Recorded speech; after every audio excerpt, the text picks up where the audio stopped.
I bet on myself. Yeah, I bet on myself.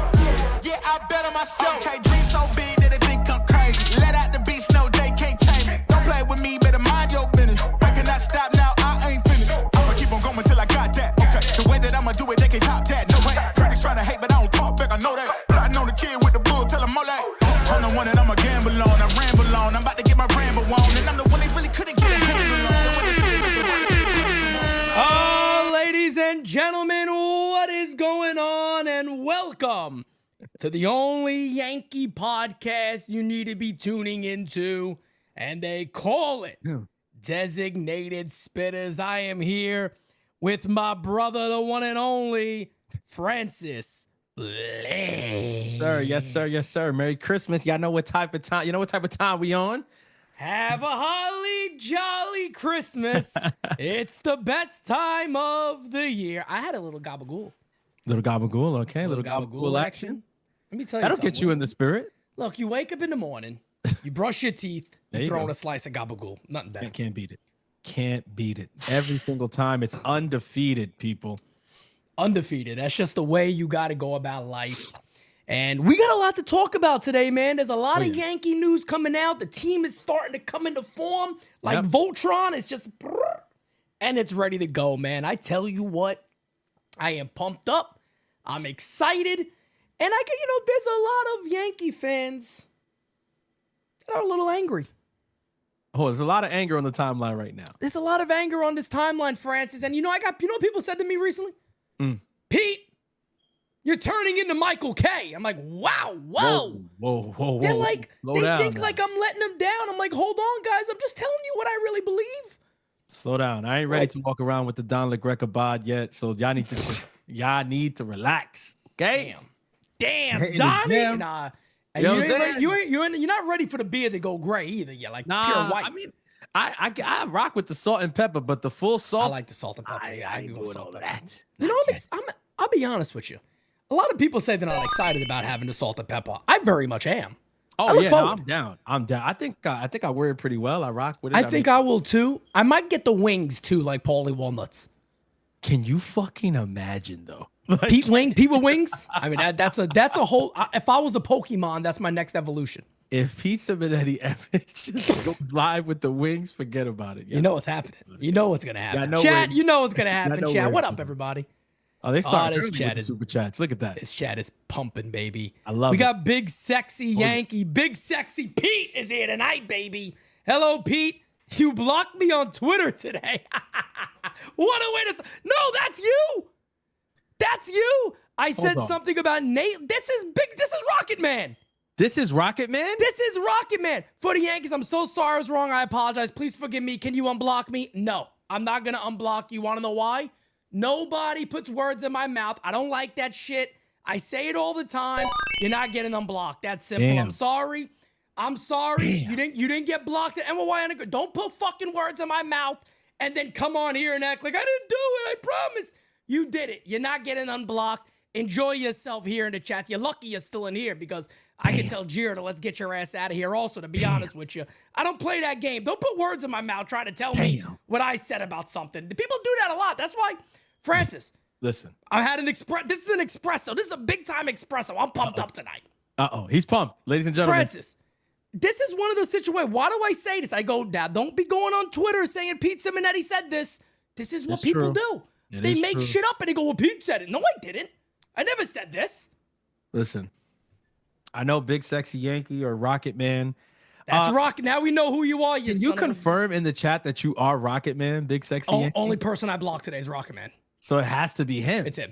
Which is crazy. I never made the connection. I mean, I interact with Rocket Man on Twitter, and then, you're Big Sexy Yankee in the chat. I never made the correlation. It's both. You guys are the same person. Does he put words in your mouth? He's done it once or twice. Oh, so it's a comp. Okay, it's a comp. Yeah, but I feel like it's more of a thing where with Rocket, I don't know. I feel like I feel like he misunderstands or he misinterprets certain things that, because like whenever it's been me and him, like I'll go back and forth with, and I think we'll kind of get to an understanding where it's like, no, Rocket, like I didn't say that like that, or I didn't Fucking mean Rocket that like Raccoon that. my ass. Yeah, so I mean, listen, man, you never know. It's Christmas time, maybe. I'll give you the Christmas. Want Christmas? Take the fucking rocket and shove it up your ass. There you go. Well, Louis, whatever Louis' name is in here. Arenado is what's next. 2 to 3 year deal.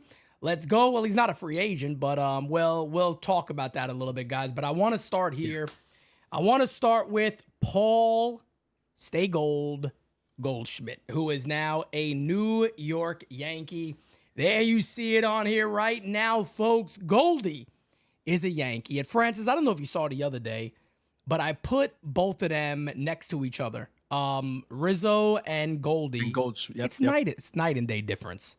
It's Literally. night and day difference. Literally, just complete upgrade in every facet of the first base position.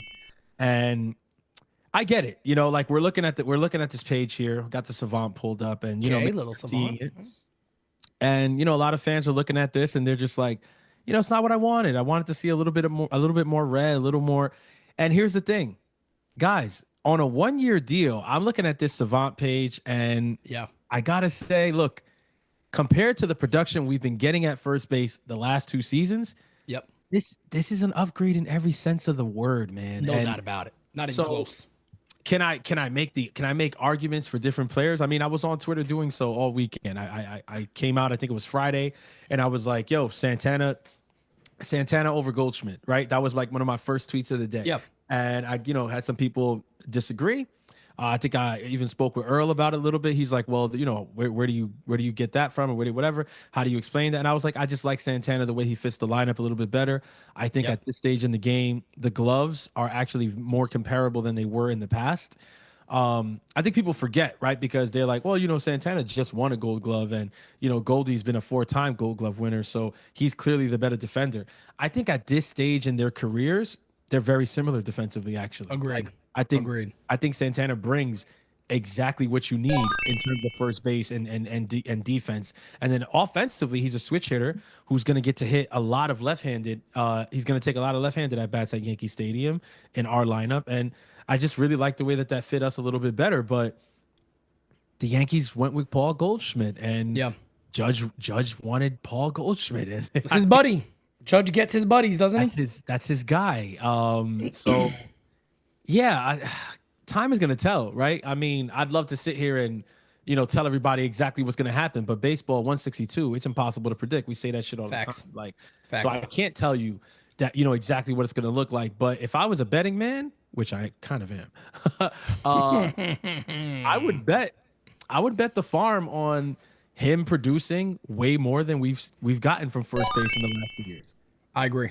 So I agree, man. I'm not a homer for Goldie. Everybody here that watches, that actually does watch and pay attention to what I actually say, they would tell you, unlike somebody that we know who decided to put words in my mouth, no, don't do it, would actually tell you that if it was via trade, my number one target was Nate Lowe and Yandy Diaz. We're going to talk about Nate Lowe, who got traded today. And then free agent-wise, my guy was Walker or Carlos Santana. Yep. I was very, very big on Carlos Santana and the Yankees going that route. They end up not going that route. He goes back to he goes back to his old team, the Guardians, and Yankees got their guy. As David Douglas says, Pete's about to go full Will Smith. Hey, I don't know if I ever want to go full Will Smith here. I guess he's talking about to get the, name out of your mouth or whatever the hell Will said, but you got to be careful when you talk about Will Smith. Kyle Knapp says, Merry Christmas, fellas. I'm driving in too. The third base market is so bad this year and next outside of Bregman, who isn't worth what he wants. What can we do? We need great defense, stability. Bat still has juice. The money could be cheap. Not wrong about that. Anthony says, any chance on getting Roki? No real confident. Not real confident, in my opinion. I wouldn't be overly confident, but I will say this. If they ever got him, that would be absolutely insane. And then Crackle Nuts throws in there, imagine leaving cookies and milk for Santa, and you come downstairs and see Crackle eating those cookies and drinking that milk. Pete, I love chocolate choc chip. Okay, chocolate chip. That's he loves chocolate. Everybody, if anybody wanted to tune in today, you found out that Crackle Nuts really likes chocolate chips. Just wanted you to know Okay, that you like chocolate. Janito says Merry Christmas and Happy Holidays to NYYU. Thank you guys, appreciate it. Smack it a like, hitting the sub. Appreciate that. I'd appreciate some of the subs. That's always nice.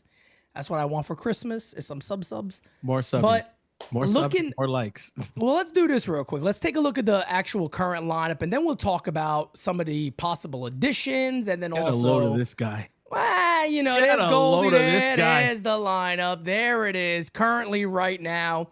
But after this, guys, stay tuned here because we got a lot coming for you. A lot of discussions, man. But that's the, and again, when I make these lineups, I always say, folks, I'm just throwing these guys in there. You could rearrange this however you like. This is what we know of right now. Volpe at short, Cody Bellinger's in center field, Aaron Judge, Big G, Jazz, Paul Goldy, which I highly doubt the Yankees are going to bat him sixth. I think they'll figure out a way to get him higher up there. Wells, Dominguez, Oswaldo Cabrera would probably be your second baseman, you would assume right now, or third baseman, however they go about that. But it's, when I look at this lineup, I'm not, look, is there a Soto in there besides Judge? No. But is there potential? Yes. I do believe there's potential. I do believe there's a lot of guys in this line that can hit 20-plus homers. What people tend to forget about Goldy is he's typically a guy with an on-base percentage that's over 350.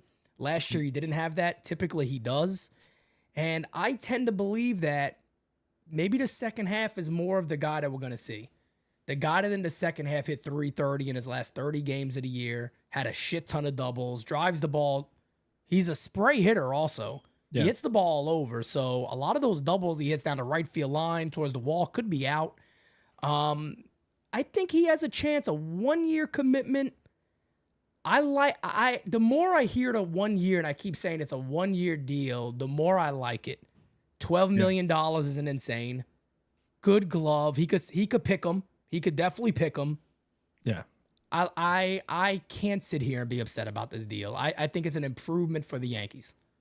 Yeah, it's I think there's two ways that you can look at it, and I think is it true that they could have probably gotten a better option? Yes, I feel like that much has become increasingly more obvious with the Nathaniel Lowe deal that was just completed this afternoon. That if he was a player that was to be had for a reliever, then I think that's somebody who I would have liked to put our hat in the ring for that. I still think I like Santana just slightly a little bit better, but does that take away from the fact that he is an improvement to this lineup, to what we had last year? And I don't think it does. I think that at this point it's kind of counterproductive to continue looking at what could have been, and I see a lot of fans kind of stuck on, well, what could have been, and it's like I would be that way too if we weren't making moves at all, or the moves that we were making were completely garbage moves. But when I look at the offseason and you see a Max Fried and you see a Devin Williams and now you see a Paul Goldschmidt and a Cody Bellinger, I'm sorry, but it's hard for me to not be excited at the advent of this team being a lot better overall. Around. Yes. This may not be. I think what people are kind of caught up in is, well, you didn't replace Soto. Of course, you don't replace Soto. You don't replace Juan Soto. And we said that going into the offseason, like, look, if they miss out on Soto, there is no replacement for Soto. You're going to have to get really creative in how you do it. All year we've been saying it.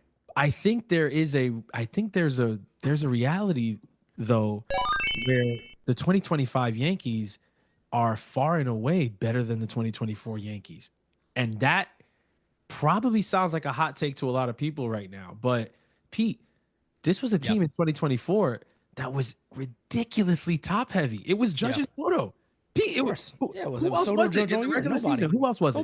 Nobody. It was Judge. You had guys with spurts. They had spurts. They had a couple of months, a month, couple of weeks that you could say. Volpe started off extremely hot. Exactly. He died out. Austin Wells had his span that he was very good, but Soto and Judge were phenomenal all year.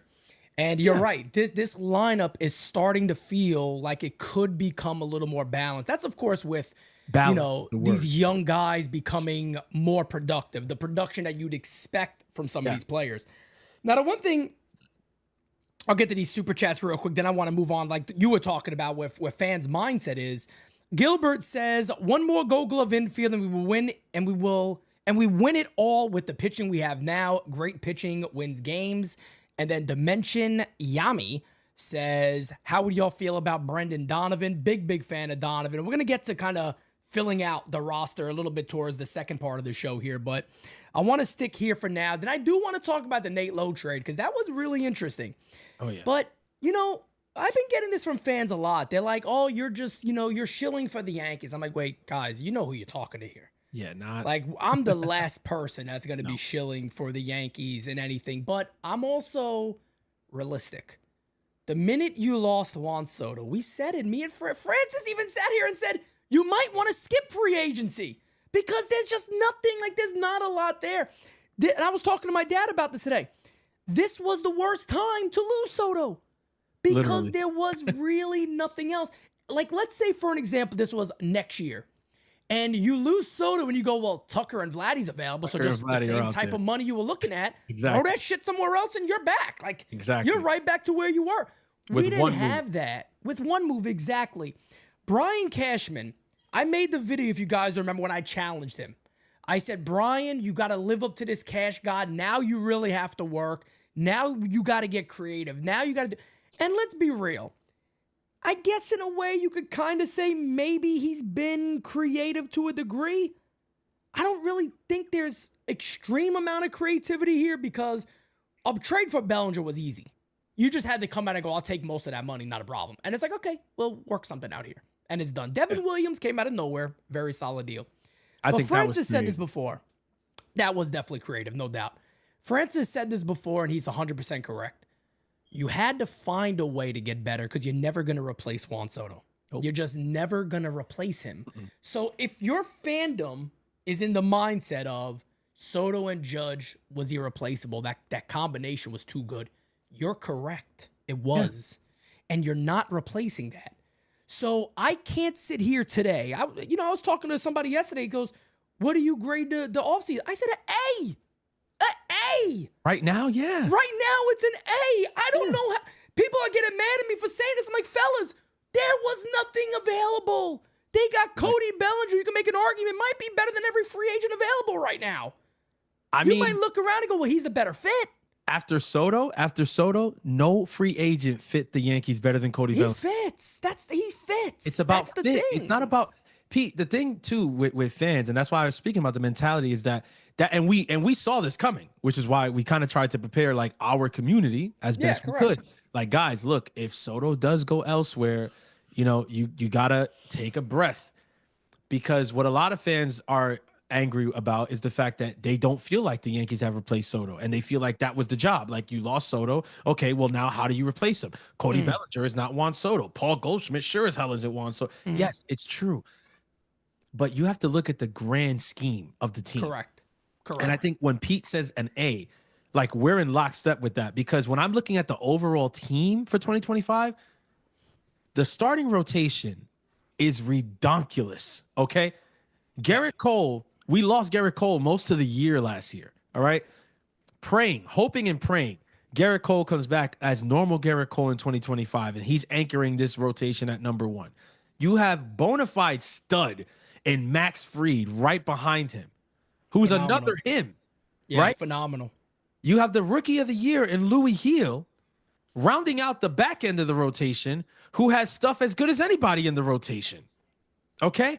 And then you have plenty of options. You got Clark Schmidt, right? Is he going to take another step? Is he going to, throw his hat into the ring to make himself, put himself in that elite? He's one of the better pitchers to begin the year in baseball. So exactly. And then Carlos Rodon, who had a phenomenal bounce back season. This rotation is phenomenal. It cannot be understated on paper. How good this rotation is right now on paper. I know games haven't been played. Put that aside now. Rotation phenomenal. Right? If I had to grade just the rotation, A+. Oh yeah, it gotta be. It's phenomenal. It is, no question. Bullpen's getting there too. Penn's getting there too. Shift your focus to that bullpen now. You got rid of Clay Holmes. Can we have a moment of silence just for that? No, I almost want to cheer. Forget silence. I almost want to cheer. Go ahead. God, he's gone. He's gone. That's it. Ding dong. The witch is dead. That's it. He's gone. He's on the Mets now. Congratulations. He's going to be starting games over there. It's hard. It's tough to blow a game. So, it's tough to blow a save if you're the starting pitcher. I like the thinking. Okay. I like the thinking. All right. But he's no longer going to be blowing games for us. Okay. No. Instead, they could have just said, no, it's addition by subtraction. Clay Holmes is gone and we got Luke Weaver, and you know how he finished the year. He's been phenomenal. But they said, no. No, we're going to go get a real closer. Yeah. And it's not to say Weaver isn't, because he turned into one. Yeah, but he looked phenomenal. We are going to get one of the best closers over the last 2-3 seasons in Devin Williams. We're bringing the airbender to the Bronx, okay? And he's the closer from day one. There's no question. There's no debate. There's no conversation, okay? So you got him, and you got the guy who closed out the whole postseason for you in Luke Weaver. Bam, bam, right? You got, hopefully, Ian Hamilton back into the fold and healthy. That's right. Re-sign Johnny Lowe. If he's healthy, you know what he brings to the table. If he's not, more of the same. We know what that is. Okay. But on top of that, they go and flip Trevino for the Fernando Cruz dude, right? Love it. I love that deal, man. I love that deal so much. Pete, I love that deal watching videos of that splitter. Much. I've been watching videos of that splitter on repeat. Yeah. Pete, that pitch is absolutely nauseating, bro. It's disgusting. It's nasty. It's filthy. It's filthy. It really is. I am so interested to see what the thought, because that they had a thought process behind it. We're going to bring him here. Yeah. And this is where we're going to put him. This is how we're going to use him. I am really interested to see what it is that Matt Blake thinks, that he's like, I can tweak this one thing on this guy, and because I think. This is my theory. I think the Yankees feel that they're going into the season with not one, not two, but 3 people who can close games. Yeah. Devin Williams is the closer. But I think that they feel that as currently constructed, this bullpen has 3 people with closer type things. Yeah. And that is ridiculous. It's crazy because you got a couple of these guys now, like we said, Jonathan Loaizaga, who's never healthy. But when Jonathan Loaizaga is on, he is absolutely phenomenal. I mean, he's phenomenal. This guy throws 100 miles an hour, great movement, and nasty. I mean, about as nasty as it gets.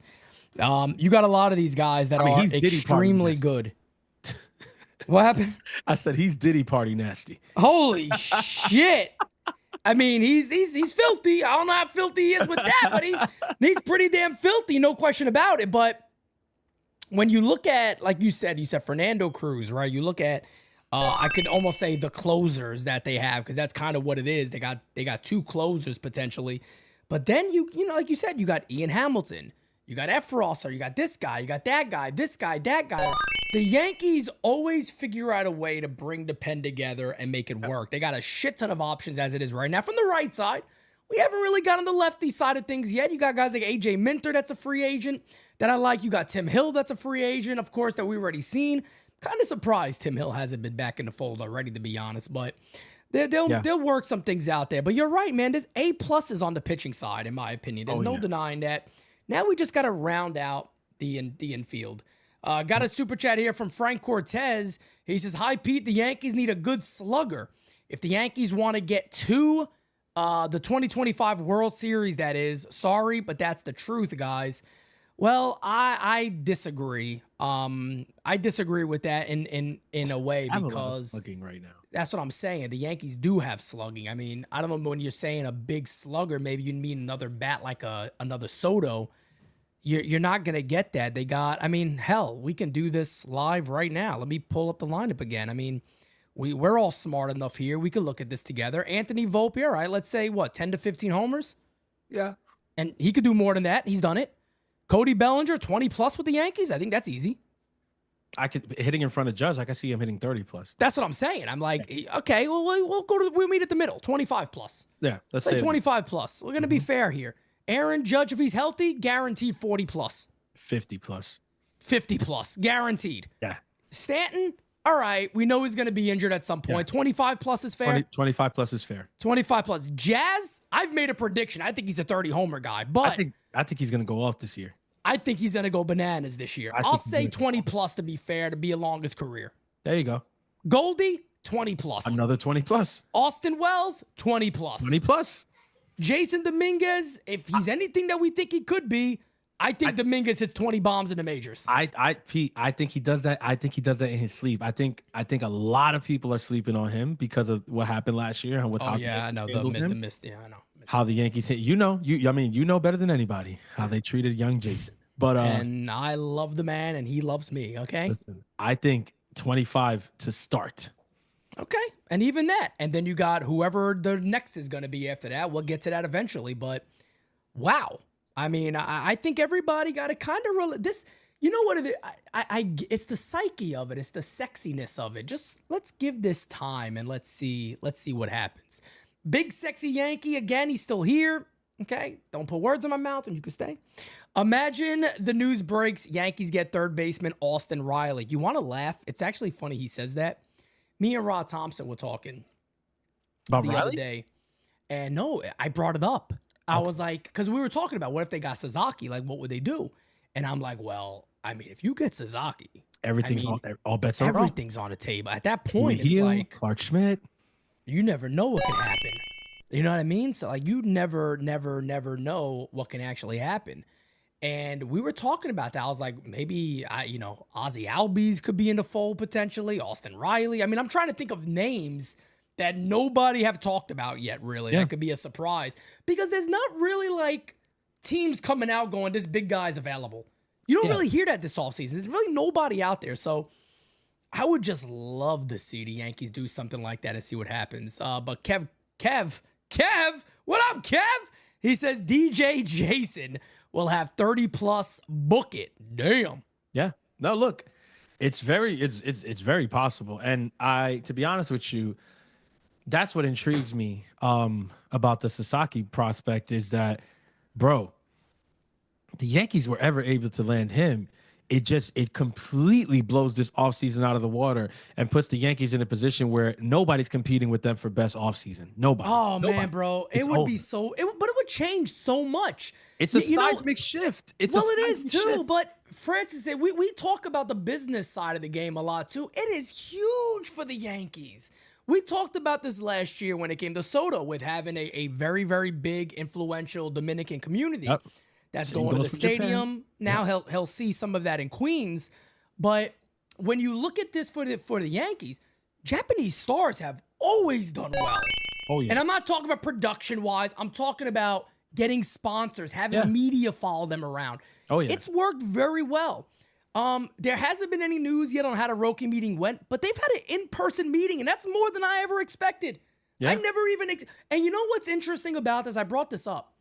Dave Dombrowski came out, and he said he flat out rejected to meet with us. Yeah. You know what that tells me? He's open to the Yankees. And the reason that tells me, they're right next to each other. It's not a coast thing then. Unless you just wanted to say, hey, I met with the Yankees. Like, I don't know, and I'm not trying to get nobody's hopes up because my hopes aren't up. I don't believe it until it happens. I don't have hopes up. But for people going, no, he has to stay on the West Coast, what he wants. I don't know, man. He accepted a meeting. He declined one in Philadelphia, which is right next to New York. And, you know, I'm just saying, I don't know. To be honest with you, I have it ranked San Diego. I honestly... This is going to sound so crazy, right? Because it is the Dodgers, and everybody's been saying the Dodgers from the very beginning and all throughout the season. We had it pretty much like sold, like he's a Dodger. But I mean, when I look at the Dodgers and I look at their rotation and I look at what they already have in it, it's like, okay, you got Ohtani, you got Yamamoto, you got Tyler Glass now. There's a lot. You got Blake Snell. Forgot about him. This rotation is, it's phenomenal. It's legendary. It's everything that you can think of. Like literally, I love the Yankees rotation right now. The only reason that I can't say best rotation in baseball is because what the Dodgers have, and it is what it is. Like I don't think you can argue with that. Like their rotation is the best in baseball on paper right now.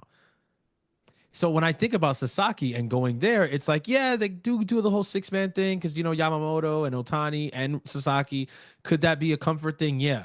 But if the whole thing about him and the media and stuff like that, whatever, is true, I mean, you're joining up with two of the two other biggest stars to come out of Japan. Like, it's a whirlwind. Like, the entire country follows Shohei Ohtani all over for baseball, right? That's right. So if you're trying to get away from that a little bit, the smart move probably isn't signing to his team.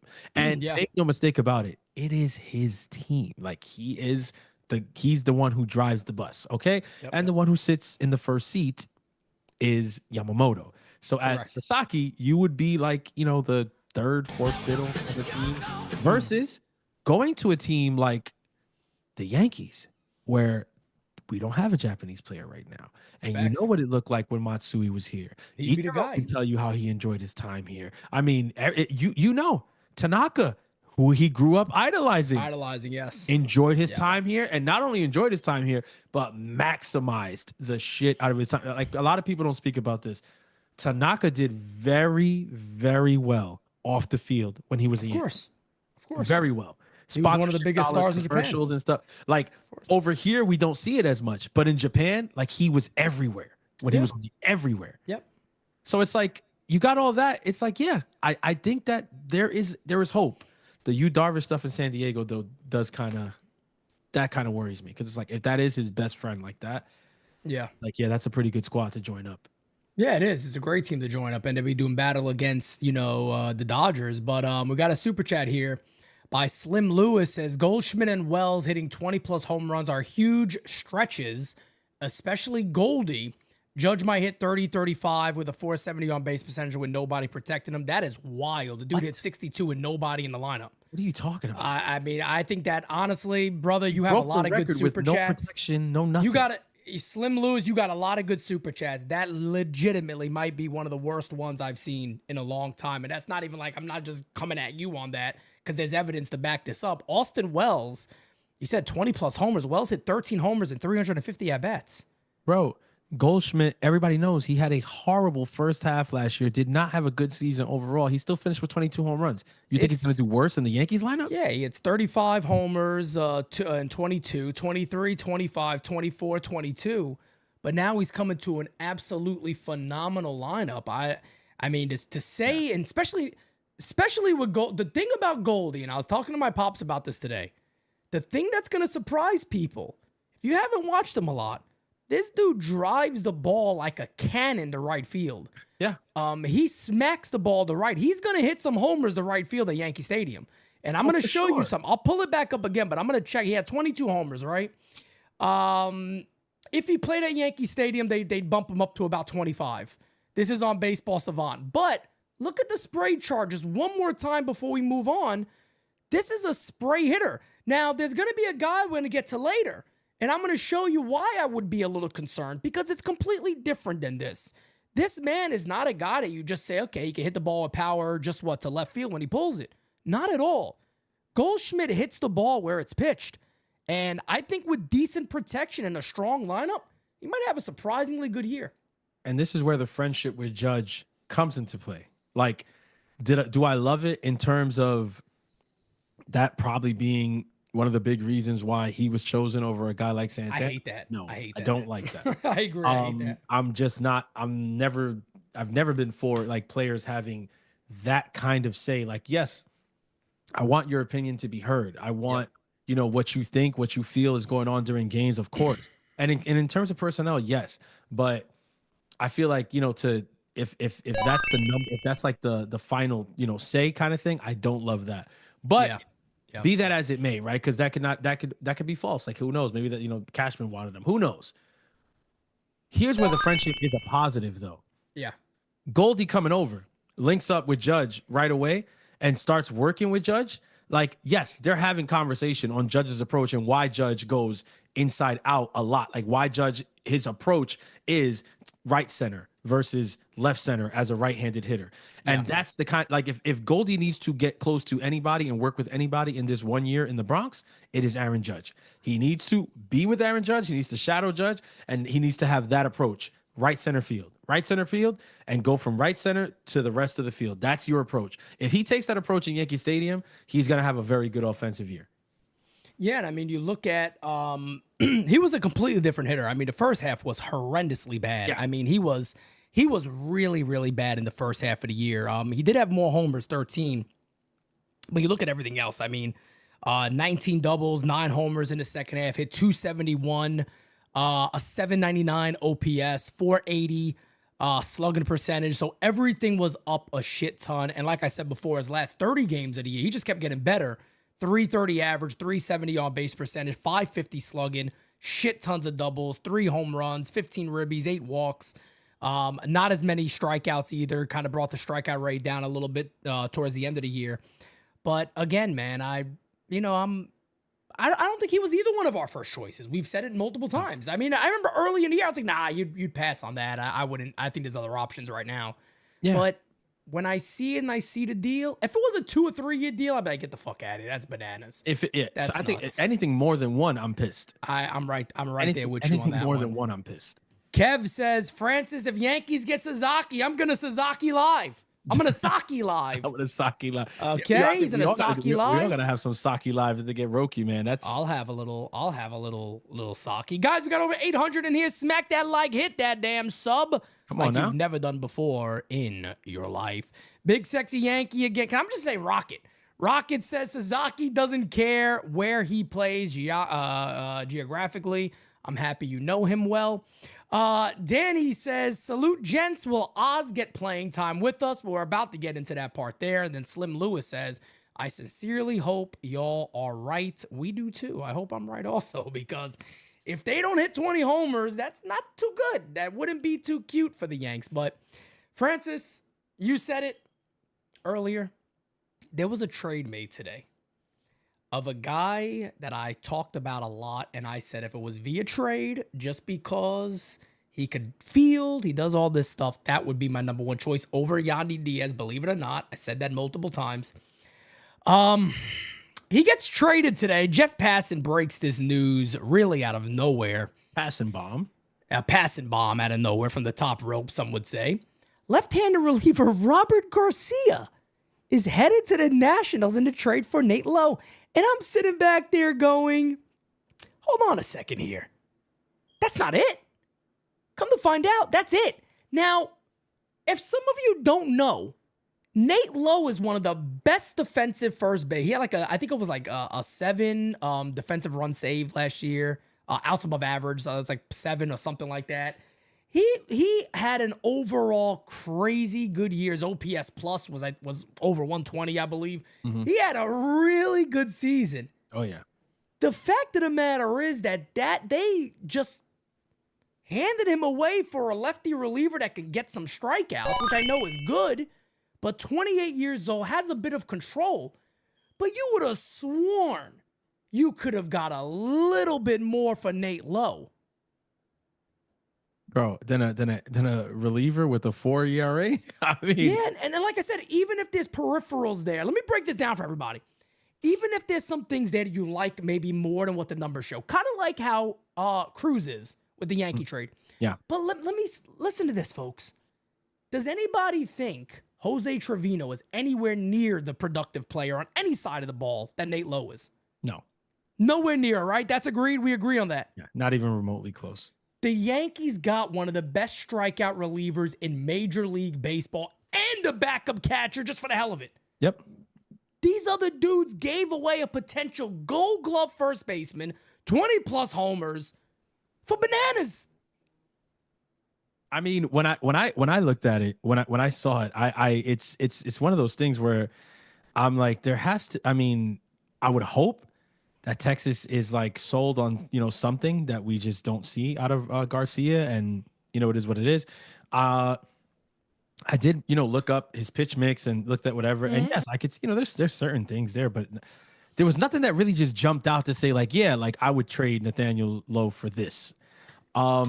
It's weird. It's a head scratcher. If I'm a Texas Rangers fan, I'm not confused, happy about that. I feel like, I mean, it's weird. Like I'm waiting to see you know how there's always like the aftershocks of the trade where we get like the information on the other teams that were involved and stuff like that. Right. I'd love to hear like, who were the other teams involved, if the Yankees were even one of the teams that called on him, just to see like, okay, like what could they maybe have gotten elsewhere? Or was it a thing where like he asked for a trade? Like, this is just weird. Like it's a very, very weird trade. I feel like and you should have got more. You should have got more. I've had some people come to me and go, yeah, but a lot of these small deals like that, the Yankees don't really do. And I'm like, wait a second. Again, let me just repeat the last trade they just made. A team gave them one of the best strikeout relievers in baseball for Jose Trevino. When that trade was made, I remember the name Fernando Cruz. I'm like, oh yeah, I think I'm pretty sure he's a good strikeout pitcher. And I looked into him more. I'm like, that's a fucking good deal. Like, this is a smart, creative Brian Cashman move.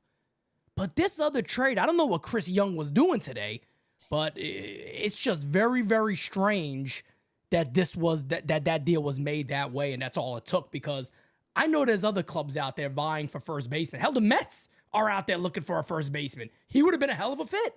And I look at the Mets and I look at their farm, and I think they could have sent a hell of a lot more than Robert Garcia. But it's wild. It's just one of those things. And as Big Sexy Yankee puts in the chat, someone wrote out that teams don't want to help us. I saw that, but I think that narrative gets really overblown. It's bullshit. Sometimes. And I think this is one of those times where it's like I gotta disagree, because you're the Texas Rangers. In this situation, right, you're not necessarily competing right now. We're not the Astros, okay? If it's Houston, yes, they don't want to essentially send Houston Nathaniel Lowe. Like, I don't see them doing that. Like, but the Yankees don't play in their division. Yes, we play in the same league, but right now, Texas just came off a very difficult season. I think Texas is not looking at themselves as a team that's completely out of contention. They still have Marcus Semien. They still have Corey Seager. They still have Adolis Garcia. This is a team that I think believes that they are going to compete at some point in 2025. So I don't think they brought back Evaldi. I don't think that they're looking at it like if we help the Yankees, it's going to come back. And like, I think they believe that they're going to be competing, but it's not a situation where it's like they're afraid to help us. Yeah, I don't. Like, I they don't would have buy. to deal with us, even if it is a thing like that. You don't do business that way with a team you're not going to have to deal with until the postseason. If you get there, you got to get to the postseason first. I've always had a tough time buying into that. And like, is there certain situations where maybe a team goes, hey, look, we're going to want a little more from you guys? Yeah, I could see that. But a lot of people that go, oh, there's this Yankee tax and they always add more and this and that. And people going, yeah, but see, the Astros would have never made that deal with the Yankees. Let me tell you something. If the Yankees sat there and said Louis Hill is on the table, they would have fucking made a deal. Would have been done. For 1 year of Tucker, trust me, folks. It would have been done. There would have been we're not trading with I don't buy that, because at the end of the day, you're doing what's better for your club. And would they have gotten probably maybe another piece or two other pieces with them? Yeah, probably. Yeah. So it would have been a phenomenal deal for Houston. It just never turned out that way. The Yankees never made him available. Those are phase trade too. It's not about who you're trading with. It's about, do you win the trade? Exactly. Those are phase says, so who's the center fielder, Belly, or I guess you say Martian? Sandwich Martian in between the experience? No. The center fielder is going to be Cody Bellinger. The minute they got him, I said I don't think he's going to be a first baseman. Because the Yankees actually talked about getting another good defensive outfielder. Mm-hmm. And the minute they got Cody Bellinger, I think it was pretty obvious he was going to be the center fielder for the club. But that's the way I had it set up, and it looks like that's the way the Yankees are gonna do that. At this point, the outfield is set. It's Judge in right, Cody in center, Dominguez in left, Trent Grisham is your fourth outfielder. The outfield is set. Like, that's the outfield. Yep, no doubt. Kyle Knapp says, I thought the same until I saw his Savant page talking about Robert Garcia, I believe his name is, and his control. That's what I wanted him. Cheap bullpen help is what they wanted. Definitely a shock, but I can see why Texas went that route. They may not saw a match from our relief pitchers. Well, again, that's what we're talking. We're not even talking about just us. And for me, my only pushback on that would be unless it's just the one guy you really wanted, but Nate Lowe for him, you couldn't figure out another cheap bullpen help you don't need to trade a all-star caliber first baseman to get cheap bullpen help. You can trade tons of other things for that. I mean, this is why it's weird, because it's just like it's not so much weird as a Yankee fan saying, well, why didn't the Yankee? No, it's weird overall. Like it's that's weird. what. It's not even about like the Yankees getting him. It's just a weird baseball trade overall from a team you would expect thought higher of Nate Lowe. And because to me, the way I see it is like, bro, you guys didn't value me at all. Like, you gave me away.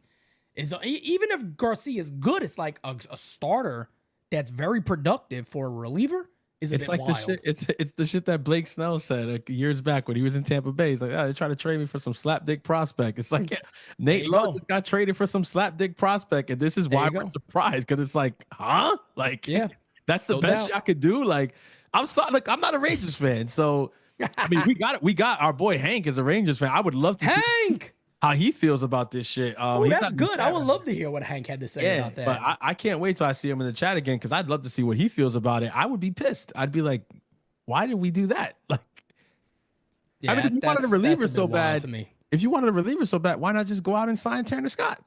You could get Tanner Scott. You get AJ Minter. I mean, Minter's a strikeout reliever, lefty. I mean, it's kind of. I think people are also underrating how good Nate Lowe was last year, just in general. I mean, he's really friggin' good. He played on a Texas team that wasn't, successful in 2024, and so he kind of flew under the radar. But the numbers are there, and I think people just need to do the research. Like, this guy, doubt about it, really good. Yeah, he's very good. Marco, I'm not gonna answer. I mean, I'll answer that again for you. Some people are gonna leave. They're gonna want to, they don't want to do podcasting, and people make their own minds up. So I'll leave that at that. But we mentioned it 500,000 times already. Danny says signing Goldy was a great move. We need chips for Tuck next year. Ruben also added this in, which wouldn't shock me. And I know it sounds like a lot, but it wouldn't shock me at all. He goes 100 games in AL East parks in 2025. Wouldn't be surprised to see Goldy go 30 plus. And I don't think that should be a shock to anybody based off what he's done in this past. Now, is there a chance that his age catches up with him? Yeah, I think that's fine to say. I think that there's a possibility there, of course. Yeah. Frank adds in, so Pete, do you think that what the Yankees have already signed to date is enough to get them to the 2025 World Series? Why not? Who's ahead of them? I again, and I think that's where we kind of were, saying before, like, you got to look at the grand scheme of things. You put everything, on the table. It's like, look at the team, look at the lineup, look at the rotation, look at the bullpen. Who do you see in the American League that you're like, this team can beat us in a 7-game series? That's what I think people are forgetting. Again, it's the sexiness of Soto being there, and I know it's big. I understand that, but they've improved in other areas, and you can't. To be fair, too, the question's also unfair because you're not going to go with the team you have right now. There's still going to be a change. It's still going to be a difference. Guys, the funny thing is, that we're still one move away. There's still the last move. This is not the team. This is not the team. I promise you. This is not the team. The lineup graphic that we're showing you is missing one batter in there. Yeah. We don't know who it is. And that's why I do that, because it's fun to kind of break it down as it goes, and then you start to look at it and go, okay, that's the next move. Yeah. Let's see what that piece is going to be. Yeah. BX Kid 16 says, I hope we don't get Arenado. He gives me Donaldson vibes, not attitude, but production vibes. Don't need a repeat. And then Vinny adds in, I need Minter signed final piece to the bullpen. Yankees definitely need a lefty out of that pen. But Francis, this is one of the things I really wanted to talk about today. Oh boy. Guys, again, we still got 800 plus in here, 235 on the likes. That is very, very low. Smack that like button for us. Let's get to well over 300. I want to get to this because it was interesting to me that the first tweet, I want to say right after the Goldy deal happened, Brian Hoke put out immediately, and he said that he wonders if Nolan Arenado will be now more willing to come to the New York Yankees because his good friend Paul Goldschmidt is now a member of the Yankees. And it was also reported that, funny thing is, I think we actually talked about this exact deal. I know I made a video about Nolan, and I said in that video, if the Yankees were to trade him, you would assume that Marcus Stroman or a salary would go and they could make that work out. Well, that was apparently offered. And the St. Louis Cardinals didn't even go to Nolan about it. They were just like, no. But what people are forgetting here, I think it could be reevaluated potentially, because at that time, the agent wasn't involved in working out the trade. Exactly. Now his agent got full authority to say, well, if he wants to go there, that's the deal that's in place. Let's see if we can make this work. Now, I don't think the Yankees are on his list that he could simply just get traded to. I think you got to kind of figure that out a little bit. David also adds into AL is weaker with Naylor going to the Diamondbacks.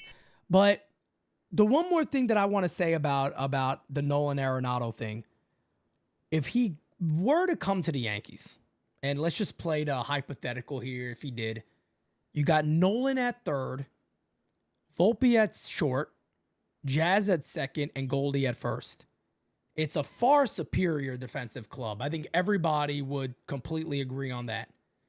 Defensively, it's night defensively, and day. it's night and day. I mean, it's a flip. It's not even a flip of the page. Just like throw the book out, get a new one. This is the better. It's a new book. It's a new book. It's not a new chapter. It's to me, it's a brand new book. I'm there with you on that. Yep. But it's risky, Francis. Yeah. It is indeed a risky move. Now, I do believe maybe it starts I think it starts in 2026 and 2027, where his salary goes like 15 and then 12. Because Colorado pays a lot of it down. And I think that still carries over if he's traded. I think the agreement stays there. I think. Yeah. But there's also times when the agreement doesn't if they get traded. So I don't know. I don't know how that would actually work out. Okay. But the bat, for people to be concerned about the bat is fair game.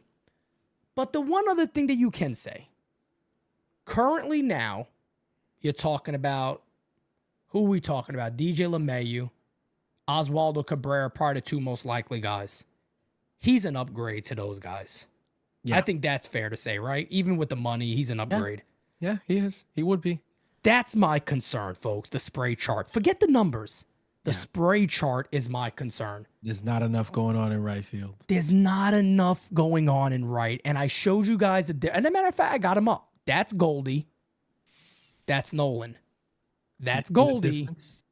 That's Nolan.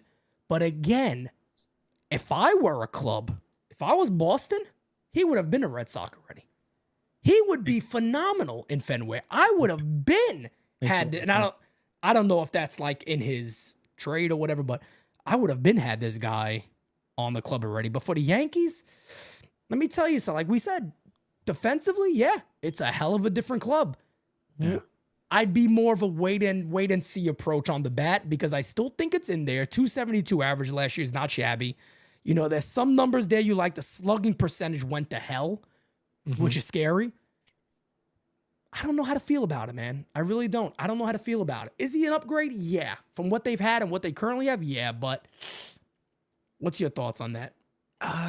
So yes, in terms of upgrade or not, yeah, I agree. He would be an upgrade to what they currently have in house in terms of going with DJ or going with Waldo or somebody like that, or even a Peraza at second base. Yeah, he'd be an upgrade to that. Does the offense worry me? Yes, the offense worries me. Does the fact that you would be adding yet another aging player to the team worry me? Yes, because we've already got Giancarlo Stanton, and now we have Goldschmidt, and yeah, it's it's one of those things where I'm like, yeah, I would really prefer not to. Am I going to be like angry? Am I gonna like set Twitter on fire or come on here and start screaming and get super passionate about like, why did we do this or whatever? Not if St. Louis eats enough money. I don't see me doing that. If we just took him and the whole contract and the whole money and went over the freaking luxury tax to get Nolan Arenado, yeah, I would lose my shit. I would lose my shit if he was the move that Hal was like, yeah, we could do that and go over and pay the tax for. Like, if he's the guy we end up paying the tax for, good point. I am losing my shit. Good point. I'm losing my shit. That's a good point. That would be where I'm like, wait, what the no. Because there are so many other ways that we could have went if we were considering going over the tax by that much. If St. Louis eats a substantial amount of that money, he's coming over here. He's going to play with his buddy Goldy. He likes Aaron Judge. Judge likes him. Judge likes Goldy. There's that fraternity there. Judge likes to have his buddies, okay? Defensively, we know what he brings to the table. It's not even a need to talk about it. Facts. It's not even a need to talk about it. Facts. I'm not gonna be angry about it. Okay. Is it gonna be something where like it happens on Twitter and I'm screaming, yeah, we got Arenado? No. No. But I'm I said the same shit. I said I'm not gonna have the pom poms jumping up and down if that happened. No. Yeah. But am I gonna be angry? Am I gonna be mad? No. The only I'm gonna repeat it one more time. Okay. The only instance where Francis Lee is gonna lose his shit is if he's traded over here and they don't eat substantial money. Then I'm gonna lose it because if we're going over the tax for Arenado, and that I just don't see a point in. Yeah, and Ruben just made another good point to me. He said, you know, the people kind of comparing the Donaldson stuff is simply based a little bit on age, but Nolan's only 33. It's not like he's 35, 36, 37. Yeah, he's only 33. It's different. And a great point that he said, and he's right about, Nolan's always been a hitter. He's never been just a power threat. He's always been a hitter. He's a hitter. Yeah. He's a hitter. Donaldson was a power threat. You wanted 30 bombs and good defense at that stage of his career. And, you know, it was a very, very different of a player overall. Marco says, has Stroman still not been mentioned in any possible trades? I don't understand why we're keeping him. Well, he has been. I mean, there was the one with Nolan early that actually recently came out here about Nolan Arenado. And, you know, we're going to see what happens there overall. But there's not much that you can look at now. Now, Alex Bregman is still out there. I don't know. I have a hard time believing that, but I think what Francis was also saying before is, and Francis, you could tell me I'm wrong if this is not what you're saying. Would you be more accepting if the Yankees went over for a guy like Bregman than a guy like Arenado? If you just said, well, let's take the risk on Alex Bregman, we're gonna go over anyway. Let's choose him as our third baseman. Would you be more comfortable with that? And people might kill me for this. I think I would be. I think I would be. And, fair. And the reason I say has everything to do with October. Alex Bregman in the postseason he's a monster. He's a monster. He is built for that postseason. He is built for that moment. He is a batter who steps in the box in October and he puts fear in the other team's hearts. I've seen it as a opposing team's fan. I've seen it. He comes in and you just don't feel comfortable. Late in games, he's not somebody you want to see there. He's just not. Defensively, he's great. He is great defensively. If you pull up Alex Bregman, Savant, you're gonna see. Right here for you. I was gonna Nolan, say you're gonna see the similarity that he's also very left field happy. There's not a lot going on right field. There's some though. There's some, and you're looking at it here. It's clearly more than Nolan Arenado. Yeah, no doubt. And yeah, I mean, if you go ahead, look, here it goes. Yep. And here it goes. Especially more, and what we're talking about is it's a little more for power, you know, towards the wall, towards down the line. That's the type of stuff you're looking at. And, you know, both you see how deep that red is at the bottom. Yeah, no doubt. I mean, look, Nolan's top of the game. I mean, defensively, he's top of the game. Nobody's gonna fight that. Nobody's gonna argue that. No. Who fits the Yankees better? You know, that's maybe up for debate a little bit, depending on what your preference is. But I don't disagree on either one of these guys. And, you know, both of them are coming with some sort of a commitment, right? Because Alex Bregman, you got to assume, is going to sign for bare minimum 5 years. Bare minimum, he'll get 5. Bare minimum. He might get more than that. Or is this that far-fetched to think that the longer this drags on, does he possibly become a pillow deal, like a pillow contract possibility? You don't think there's enough interest in him? So here's that's my concern. Maybe you got Boston, the Mets. Yeah. Here's my thing. All we've been hearing about is interest, Pete. True. Wednesday's Christmas. True. It's like there's been and people could say because people were telling me this. We'd be like, oh, but you know, Soto was holding up. Soto didn't really hold up the market. Like it's December 25th. Soto signed before the winter meetings. Yeah, correct. No, Soto was done. He was done when everybody projected him to be done. Exactly. The Sunday right before winter. He was correct. People, the Vladimir Guerrero Jr. interview came out today, and he said it. He was like, "Yeah, Soto texted me. He told me he was gonna choose by the Sunday, that he didn't want to let it drag out." They're best friends apparently. By the way, I didn't know that. Yeah, he didn't. he didn't hold up the market. Okay. Like the reason that Pete Alonso hasn't been signed yet is not because of Juan Soto. The reason that Alex Bregman hasn't been signed yet is not because of Juan Soto. The reason Corbin Burns hasn't been signed yet is not because of Juan Soto. It's Corbin Burns is another one. I've been hearing Corbin Burns to the San Francisco Giants for 3 weeks. Weeks. Why hasn't it happened? Yeah, you're right. Why hasn't it happened? I've been hearing about Alex Bregman. He's got interest from Boston. He's got interest from the Mets. He's got interest. Yeah, there's a lot of interest everywhere. Why hasn't it happened? Listen, I'm not trying to shoot down Mets fans. I know there's a lot of Mets fans that are saying they're going to sign Bregman and Alonso, whatever. I got to be honest with you. I don't see David Stearns doing that. It doesn't. It's not a David Stearns move.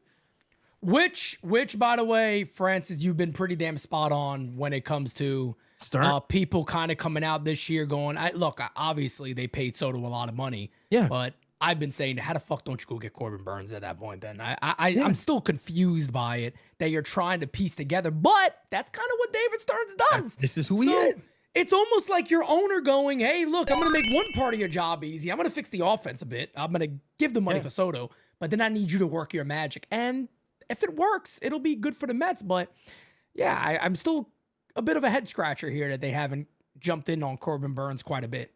I feel like if I was a Mets fan, I'd be way more like adamant about let's go and grab Corbin Burns than let's go and try to get Bregman and Alonso. Like, I think that there's a world where Alonso is going to just fall right back into your lap because of the way that the market shaped out.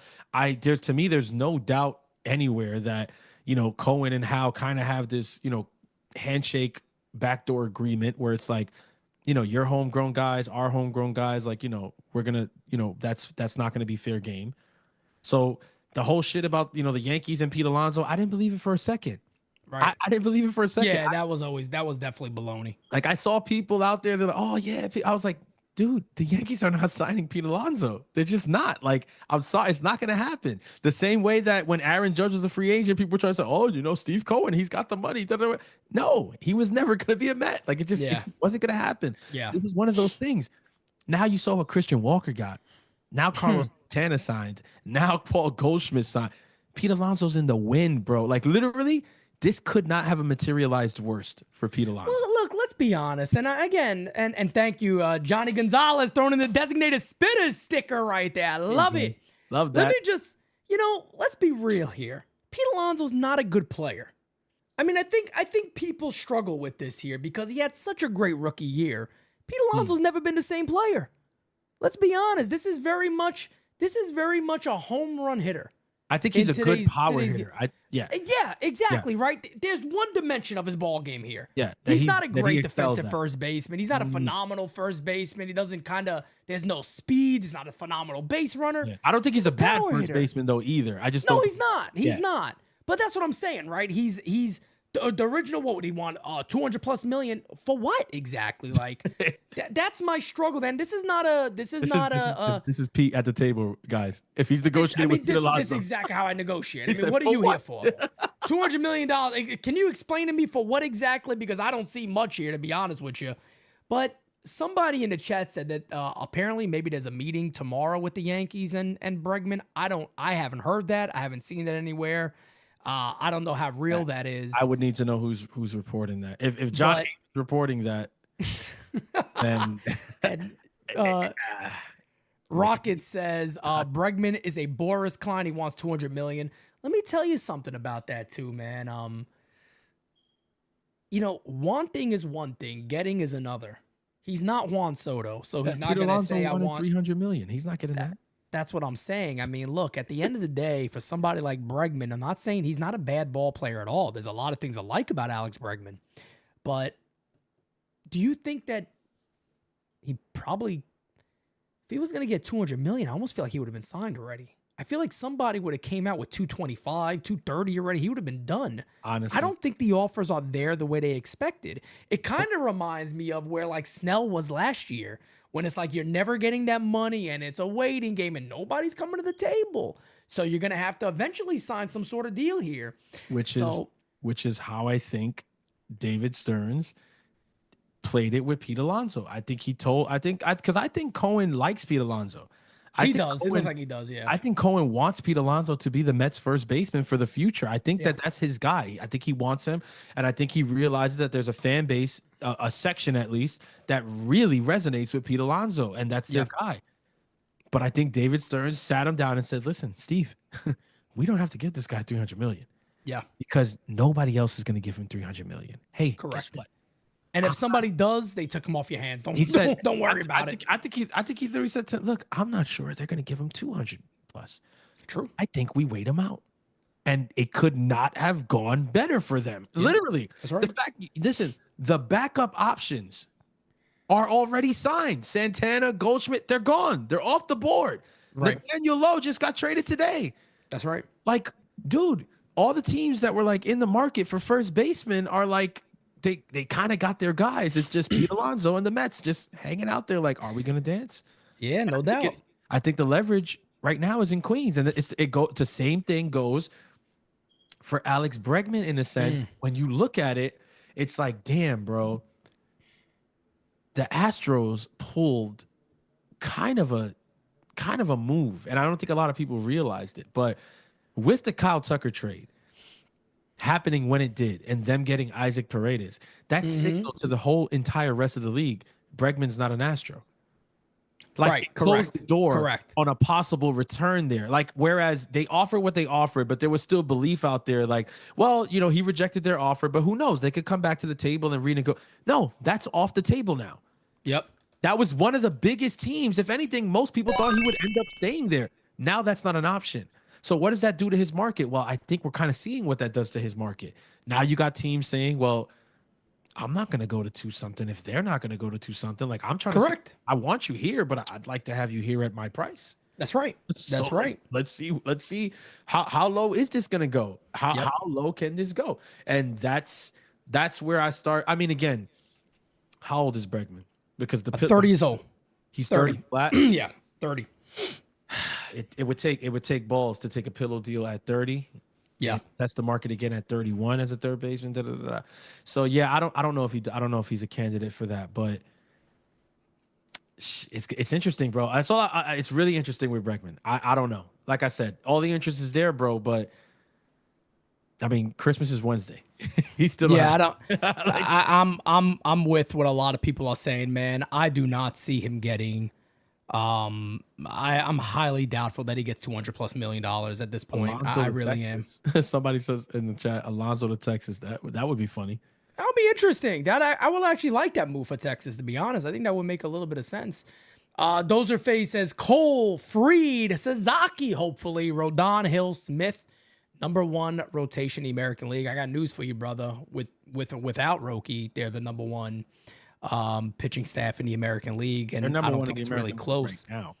So they could be #1 in baseball with Sasaki. Yeah, if they get Sasaki, yeah, I think they're definitely in the conversation with the Dodgers, of course. But I do want to talk about some potential under the radar candidates, and I know nobody likes to do this because, you know, we all want that last potential. It's probably not the last move they make because they probably get some minor pitching deals done, maybe some lefties to invite to camp and some little things like that to invite to camp. Jose Iglesias' name has been mentioned quite a bit. Now, he's a pretty decent hitter. You know, he got the Mets going a little bit with the oh my God stuff. I don't think he'll be doing any performances at Yankee Stadium. It's a little different than City. I don't see that happening. He might get a feature from Jazz Chisholm, though. He might, yes. So him and they might do the remix with Jazz on there. Marcus, if Stroman's still here, he's into his little rap game a little bit himself. The oh my God Yanks? The oh my God Yanks. I mean, who the hell knows? I'm not rooting for that, folks. Calm down, all right? Before people go look at this guy. Not rooting for it. He's an option, but I have another name out there, and trust me, folks. So warning. Pete Simonetti is not advocating for this. It's not super sexy. This is like if that's similar. So let's see where this is like if everything falls off. This is a guy that went to. I feel like this place is the hellhole for every hitter. When you go to Seattle, you're just ass. You go to Seattle, a lot of players go to Seattle and they absolutely just can't hit no more. It's crazy. They just suck. I didn't think about this guy. So who I'm actually talking about is Josh Rojas, who played for the Diamondbacks a few years ago and was actually coming on strong. Look, he was going to be a really, really good player overall. Savant numbers are not sexy. The 225 average last year, 422 at-bats, 8 homers. None of that was really sexy at all. But a very good defender. Another lefty bat.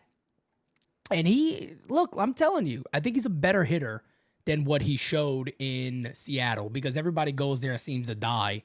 I think he also played with Houston too, I believe, for a little while. I think it was a late trade or something along those lines. But you can see the spray chart there, why he could be effective. But again, I mean, do I think this will be the route the Yankees go? Hopefully not. Hopefully they get somebody a lot better. But I could certainly see if it gets late, him being an invite type deal, minor league deal, maybe potentially, and they invite him into spring training. But there's not really a lot of names out there that you look at that are lower level free agents that could get a chance. It's funny. So you went free agent. I got a trade candidate. Okay, I like the trades. Let's hear it. Who also, but it's not going to be a sexy name right now. It was a sexy name in the past, but it's not going to be a sexy name right now. And he also hit 225. Jamer Candelario of the Cincinnati Reds. Candy. You remember? We all wanted Candy him. Was a Kev guy wanted that him. Kev wanted him badly. Yeah, I was with Kev. I was with Kev on that. I thought he would have been a great fit. Didn't have the best of years with Cincinnati. Only hit 225. I think he did get to 20 home runs. The WAR was atrocious. It was like under 1. Yeah.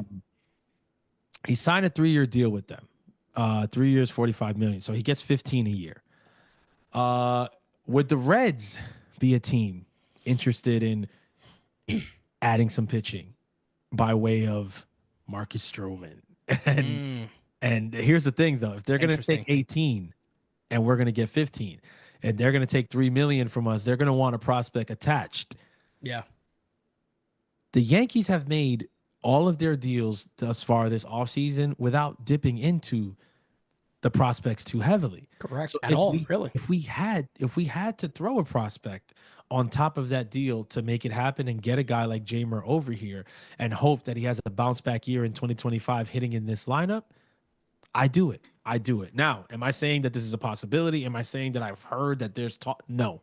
This is just me. I was researching and thinking like, who would I like? Like, who would I target? And I was like, what about my guy Candy? I wanted him just an off season ago, and I wanted him to sign. It didn't happen.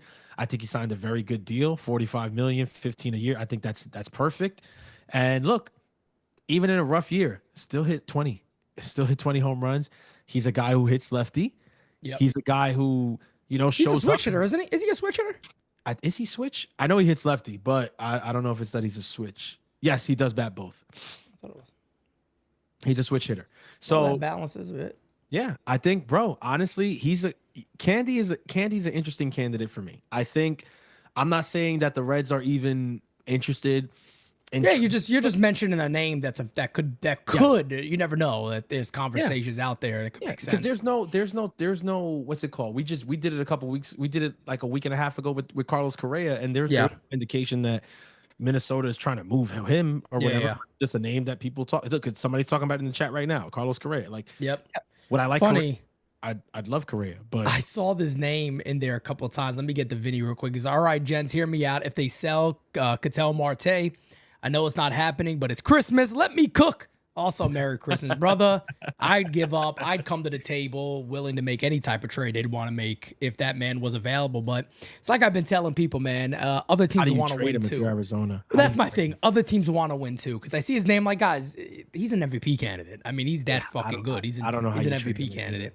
I don't know how you trade. Like, and it, not don't get me wrong. Like, yes, you could feasibly, yeah. But then how do you trade him and expect to sell tickets? Like, That's what I'm saying. And look, they're a hot team a little bit right now. They're a team that's kind of coming on, and they had a down year, but they were in a World Series just a year ago. Like, and he was one of the main parts. And then last year, he was an MVP candidate. So you're looking at a phenomenal player. But it's funny because the chat threw in a name. I saw it a couple of times that I texted. Okay. That I texted you and Kev yesterday.